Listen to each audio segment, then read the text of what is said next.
From the education perspective, we will next be hearing from Dr. Teresa Lawrence and Colleen Sloan Esquire.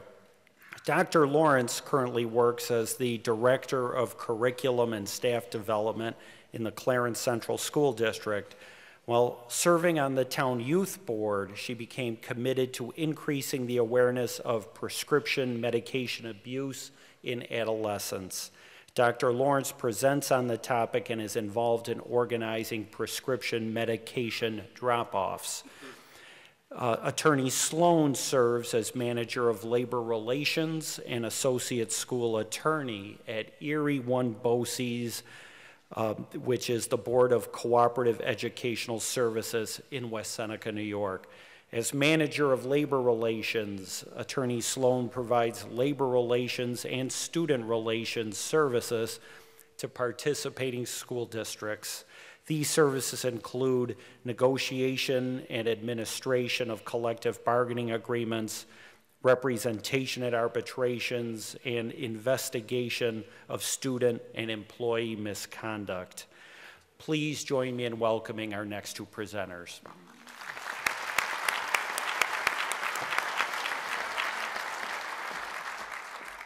Good morning. It's an absolute honor to be here speaking on behalf of advocating for and representing school-age children. What we know is that, by and large, this is not directly a school issue. It's a school-age issue.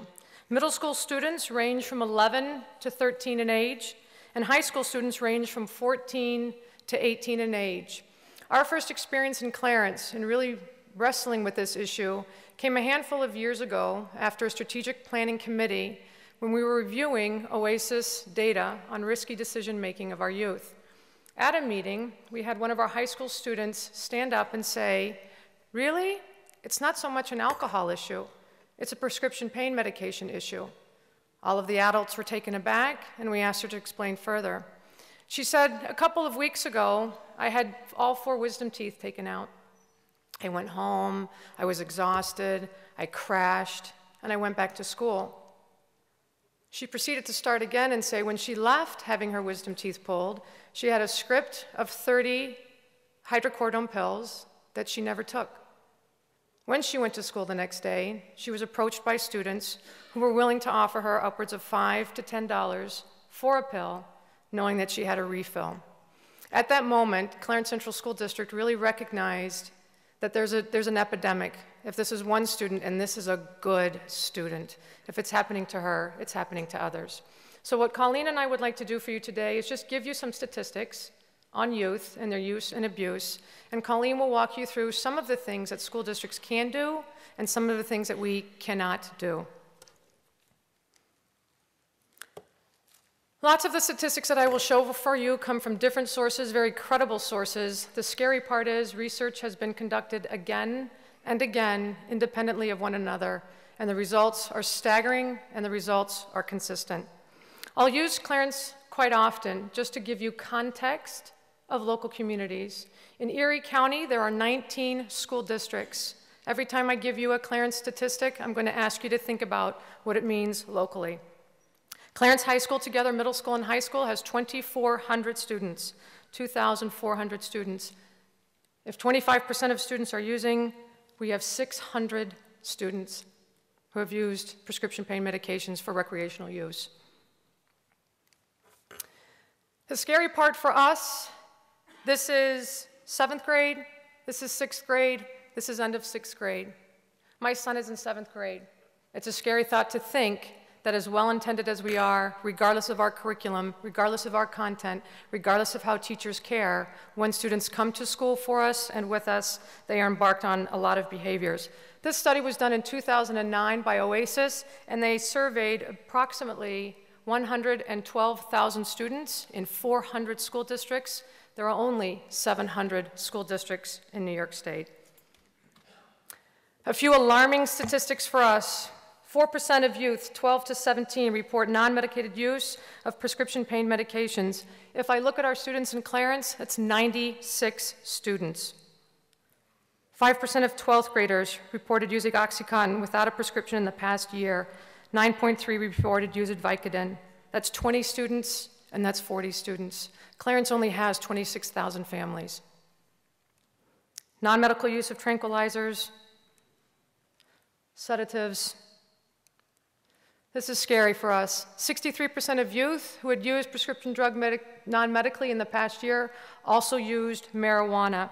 If I look at the 25% of students that were in Clarence, if I look at statistics, that gives us a large number. 63% of that gives me about 260 students. Here's what I'll say to you. We don't hand out joints at lunch. We don't sell pills at first period. It's a school-age problem. Nearly 1 in 5 teens report abusing. That's 400 students of our middle school and high school. 1 out of 10 teens report abusing cough medicine. 2.1 million teens abuse prescription drugs. Prescription drugs are the most commonly abused drugs amongst 12 to 13-year-olds, 7th and 8th graders. And we heard Paul speak, and we've heard others speak this morning. We know that addiction starts early. For us, this is also very scary. This is from the Monitoring of the Future survey, and they survey about 47,000 students, a national representation of students. Second to marijuana use is abuse of prescription pain medication. If we look at youth who have used illicit drugs, 25% are using prescription drugs.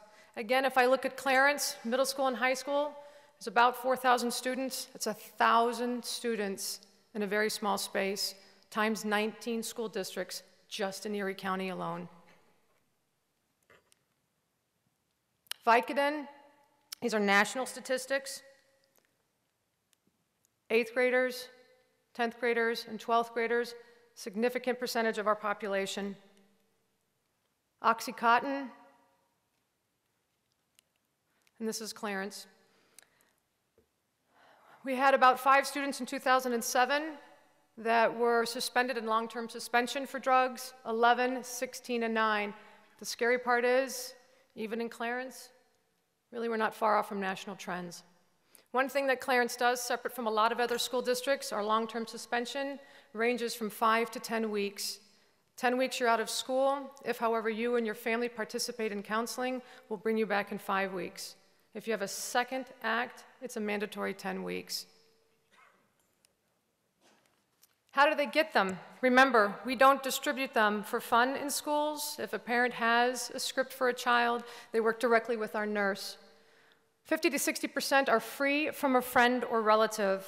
About 45% are bought from a friend or relative. 20 to 24% are taken from a friend or relative. When the Clarence Central School District embarked on its first prescription drug drop-off, there was an enormous bag of fentanyl patches that were handed off. I couldn't really wrap my head around the quantity. What scared me even more was when Dale shared with me, as did Stacy Roeder, that students will take these, cut them into small pieces, and just suck on them and eat them. It's very scary for us to think that now we know extra visits to grandma and grandpa, that we know children who now participate with their family in open homes, ranging around, roaming around houses to see what's in the cabinets, that it's there and it's available. 2 to 5 are purchased on the internet. Some of the things that schools are doing, we used to have behavior contracts for athletes. Simply now we know we need to have them for all students. For all students. What happens outside of school spills into school, and it impacts the things in which you participate. We train faculty and staff. By and large, a handful of years ago, we have faculty becoming aware of more so pipes and how students are abusing illicit drugs outside of school, but it's important for us to work with our teachers and our nurses to recognize signs and symptoms. Explicit instruction, ranging from face-to-face, where students come into our schools and talk with our students and talk with our faculty, to programs in our health and in our science curriculum, starting developmentally appropriate at kindergarten, but really working up toward more candid, more honest, more open conversations with our teenagers. We have guidance counselors and we have a health teacher here in the audience. We struggle often. The conversations we'd like to have with children, unfortunately, oftentimes, it's the first conversation children are having about many things. We need a systems approach. We have great difficulty transitioning from Renaissance House back in, transitioning from law enforcement back in, transitioning from a drug court back in. Those levels of communication are desired. We need to push them to be able to have them.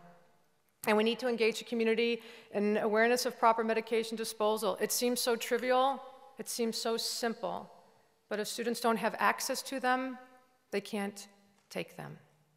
I'd like to introduce Colleen Sloan. She's a colleague of mine, and she'll again walk through some of the issues and the ways that schools can and are legally addressing the issue.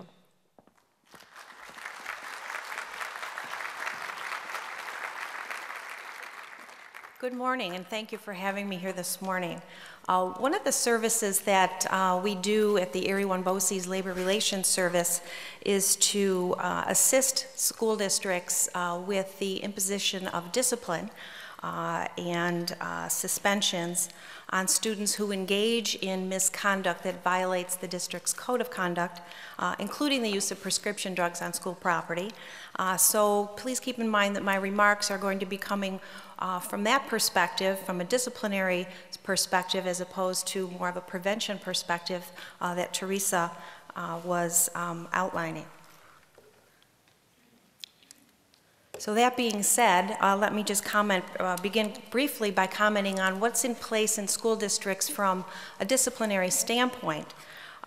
Beginning back in around 2000, school districts were required by newly enacted legislation, the Safe Schools Against Violence in Education Act, otherwise known as Project SAVE. They were required at that point, although they may have had one before, it was now in the law that they adopt a comprehensive code of conduct for the maintenance of order on school property and at school functions. And the codes adopted by school districts were required by law to govern not only the conduct of students, but also teachers and other school personnel, and as well as visitors to school property. And according to Project SAVE, the code of conduct had to have certain required elements. And for our purposes of our discussion today, those elements included required provisions regarding student conduct that is deemed both appropriate and acceptable, and inappropriate and unacceptable, and what disciplinary measures school districts were going to take for incidents that involved the possession or use of illegal substances, and also mandatory procedures for notifying law enforcement when student conduct involved potential commission of a crime. So what we found over the past 10 years is that districts in complying with this requirement under Project SAVE have adopted very similar policies to each other. And a typical school district policy now will have in it language to the effect that students are prohibited from possessing, consuming, buying, including the intent to purchase, selling, distributing, exchanging illegal substances, or being under the influence of illegal substances. These things tend to get tweaked every year as students come up with more and more creative ways of possessing or using illegal contraband on school grounds. But also, school districts' codes of conduct will specifically prohibit possession of paraphernalia related to illegal substances. But as far as our discussion today is concerned, districts have had to amend these codes of conduct recently in the past couple of years to specifically prohibit inappropriate use or sharing of prescription and over-the-counter drugs, and of course, again, possessing any kind of paraphernalia that would be used in connection with prescription drugs and over-the-counter medication. What we hope is being accomplished over the years with adopting these codes of conduct, making them available to students, reviewing them with students regularly at the beginning of each school year, making sure that their parents are aware that these are the rules for acceptable conduct while you're in school attendance, that students are getting the message that this behavior will not be tolerated on school property. And obviously there are a whole host of other laws that can involve conduct related to drug use on school grounds. Sorry. Okay. But in terms of trying to enforce the codes, there are some limitations on school officials' authority to determine in the first instance whether or not students are engaging in conduct that violates these codes.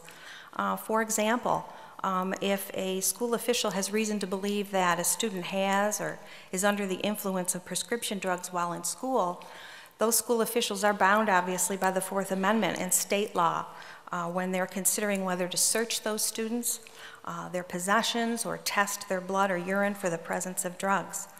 I guess the good news is that unlike regular law enforcement, who would have to have probable cause and perhaps a warrant to conduct a search, school officials under decisions of the U.S. Supreme Court need not have probable cause and a warrant. They only need what's called reasonable suspicion to search a student, a particular student, his or her clothing, her pockets, her possessions, her book bag, a purse, or other personal belongings.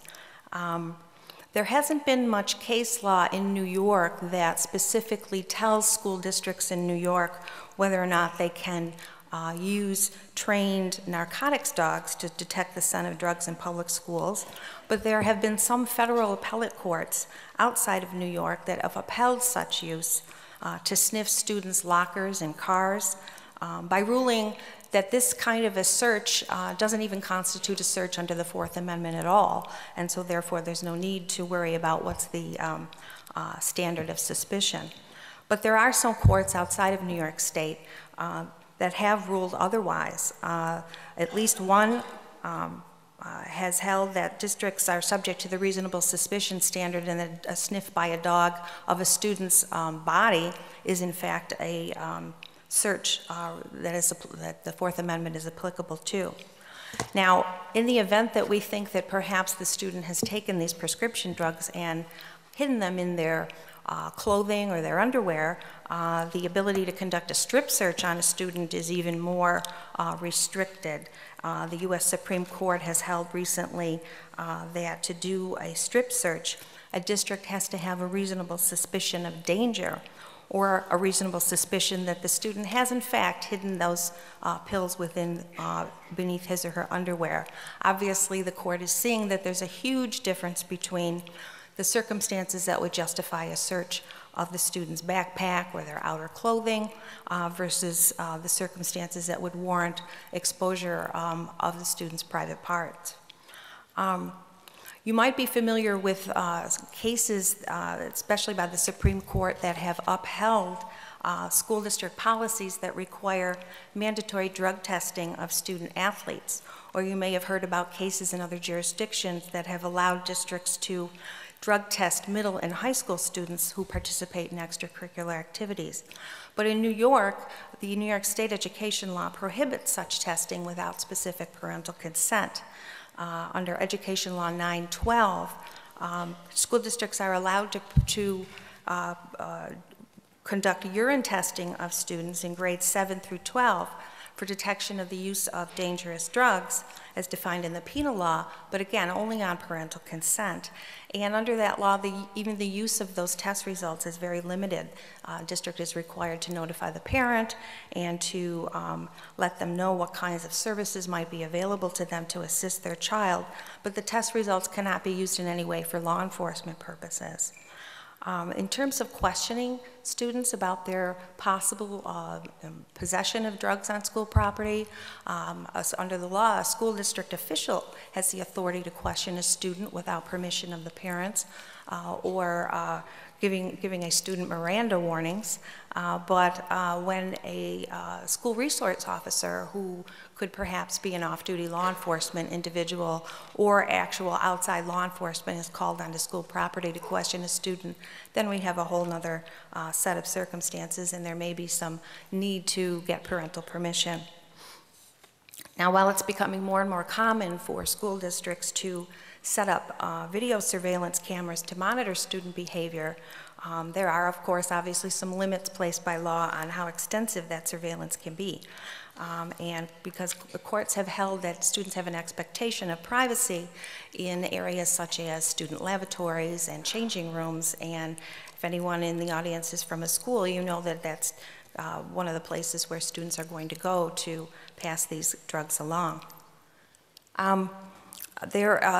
Teresa mentioned training for school staff, and one of the things that I see in my role as a hearing officer for student disciplinary hearings is that there needs to be more consistent training for school administrators in recognition of the kinds of contraband that students can be bringing with them to school, training in identifying the kinds of pills, something versus a plain aspirin versus what might be, the OxyContin and so forth that students have available to them. When students are arrested outside of school for purchasing stolen prescription pills or distributing them to someone else, one of the first things that districts often want to do is they want to suspend the student because they don't want that student back in the school environment with the ability to further distribute what they might have with them. And it becomes very difficult for a district because there are some limitations placed by case law on a district's ability to impose a disciplinary sanction for conduct that takes place off of school grounds. Teresa mentioned in one of her slides that, really what's needed here is a systems approach where law enforcement works with school districts, works with mental health agencies, works with drug assessment and counseling providers. Everyone works together. But when they want to work together with respect to an individual student, a school district has some legal restrictions on it in terms of disclosing information, personal information about that student from education records of a district to those representatives of these other agencies. There's a federal law called Family Educational Privacy and Rights Act, and Family Educational Rights and Privacy Act, sorry. And under FERPA, a school district is prohibited from disclosing information from the education records of a child, which would typically include the fact that they were involved in some kind of drug-related activity on school grounds, to an outside entity such as a mental health agency without written parental consent. Although we all think this is a really good idea for everyone to work together, an agreement that we're going to share information amongst each other isn't good enough to trump the parent's federal right to prohibit that disclosure. We have similar concerns with respect to sharing with law enforcement. It's not that we don't want to share this information with you, but again, FERPA sometimes restricts us from doing so unless there's a health or safety emergency or you have a subpoena. And there are some state education department guidelines that make it a little bit difficult for school districts to allow law enforcement onto school property to interview students related to potential criminal activity unless that activity has actually taken place on school property. Whoops, sorry, okay.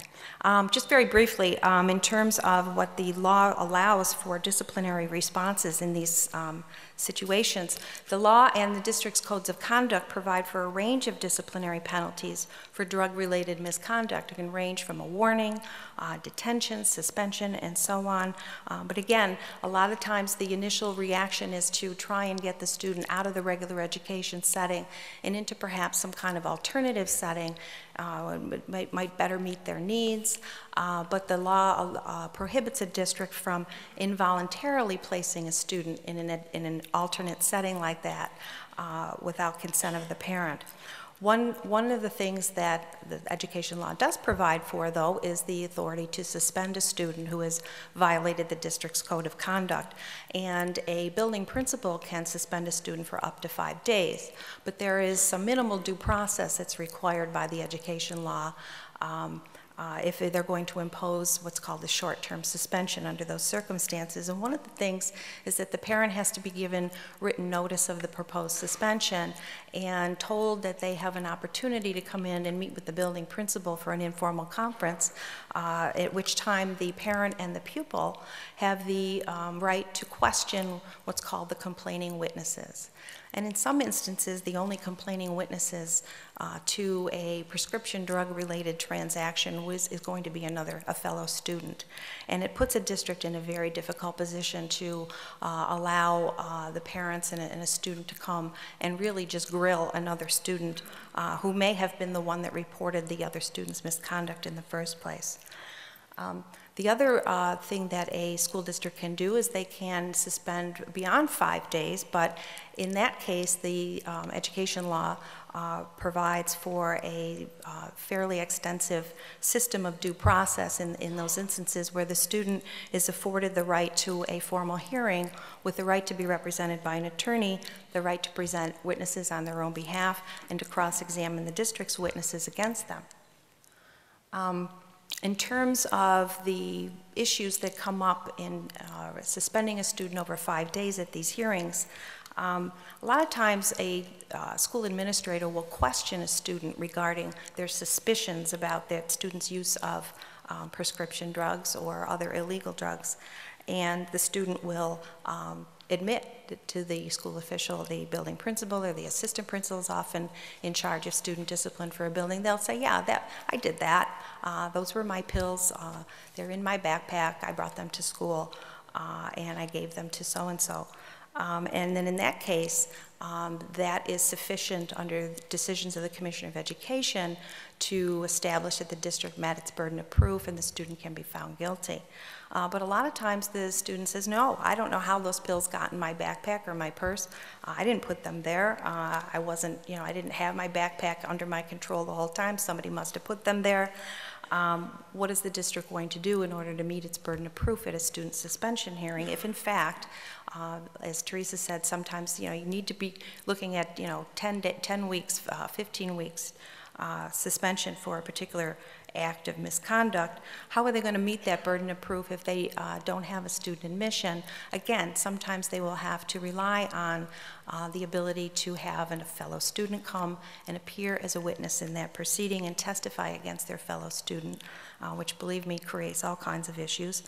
We also have to make sure that if there is an allegation of, possession of drugs, that the physical evidence seized from the student is available, and sometimes we have issues with that because it's been confiscated by law enforcement. So in that respect, we do need some cooperation for folks to bring those materials back to the district and have them introduced into evidence at a student hearing. Now, once a student is in fact found guilty at these student hearings, under the education law, the range of penalty that can be imposed is fairly limited. Basically, what we're usually looking at is, as I said, a further suspension of over 5 days, depending on how that particular district treats that kind of misbehavior in their code of conduct. And in accordance with decisions of the commissioner, the penalty that's imposed cannot be excessive. He doesn't look lightly upon permanent suspension, permanent expulsion from school. And one of the things that the commissioner has held over and over and over again is that a school district, as a result of one of these hearings, cannot compel participation in drug counseling or a drug use assessment or abuse assessment.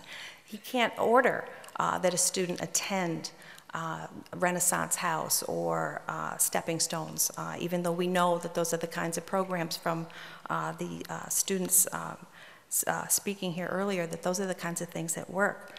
The education law was amended recently, a couple of years ago, to provide that, as Teresa said, a district could impose a long-term suspension for perhaps maybe 3 or 4 months and then condition the student's early return to school based on their voluntary participation in counseling or anger management. But as I'll mention a little bit later, that isn't necessarily gone all the way. Just briefly, I want to mention, with respect to students with disabilities, students who have been identified as having a disability and have an IEP, there's just a little bit of a twist to this. They have a right under the federal law if they are going to be subject to a disciplinary change in placement, and any suspension that goes beyond consecutive school days is, in fact, one of those disciplinary changes in placement. They have a right to what's known as a manifestation determination, where a committee on special ed would take a look at all of the circumstances and decide whether or not that student's misbehavior was a manifestation of their disability. And under New York State decisions of the Commissioner of Education, if the team does find that there is in fact such a nexus between the misbehavior and the disability, the hearing is dismissed. But under the federal law, the district can place that student for the use of illegal drugs in what's known as an interim alternative educational setting. Okay, all of that being said, what do I see from my standpoint where I sit doing what I do with school districts? What are some of the potential solutions? I work with school suspension. It's really just getting, kids are getting placed out of school. But I think the general consensus is that, pure punishment isn't necessarily going to have the kind of effect that we want.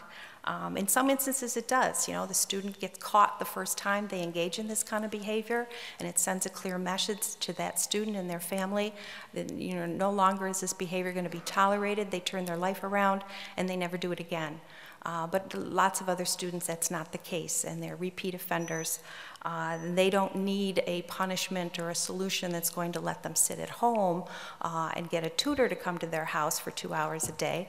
That isn't really going to address the problem long term. So one of the things, although I mentioned that you can condition an early return on a student's voluntary participation in drug counseling or a drug assessment, what we might need to do is perhaps suggest to the legislature that they further amend education law to literally allow a superintendent to impose participation in those kinds of activities as a result of a superintendent's disciplinary proceeding. We don't necessarily want to rely on the student's voluntary participation in it. The other suggestions that I have that aren't necessarily mentioned up on the slide, this one, I think we're starting to see more recently because of the instances of bullying and cyberbullying that are getting the media attention. Perhaps the legislature, we could consider requesting that amendments be adopted to education law that would really grant clear and unambiguous authority to a school district to impose discipline for student misconduct that takes place off of school grounds. I know that a lot of districts would find that helpful. The Family Educational Rights and Privacy Act could certainly stand some additional lifting of restrictions on a school's ability to disclose and share information among agencies such as yourselves in order to deal with this problem with respect to an individual student. New York State law could, in fact, be amended to lift the restriction that I mentioned about in terms of conducting a drug test on students and bring school districts in New York State more in line with the standards that are applicable to districts in other schools across the country as imposed by the U.S. Supreme Court. And then finally, just one last comment. Had this conversation with a colleague of mine just the other day who does very similar work, and we have been talking about how while we certainly are not interested in any way whatsoever in taking away a student's right to attend school without any due process. What we see happening more and more recently is the level of due process that is required by New York State education law goes well beyond the level that students in other states enjoy. And when a student comes to a hearing, a student disciplinary hearing accompanied by an attorney, the right to cross-examine the witnesses, so on and so forth, you can imagine the district's response. They feel the need to have their own school attorney there. There are no limitations in the law on how long that hearing can last and how many witnesses everyone can bring, and it turns into a little mini trial and a great deal of district resources, time, money is spent in providing for that level of due process, and I just suggest to you that perhaps that could be looked at as well. So I'm sure you have more ideas than that, but I thank you for your attention and your interest in trying to solve this problem with respect to schools. Thank you.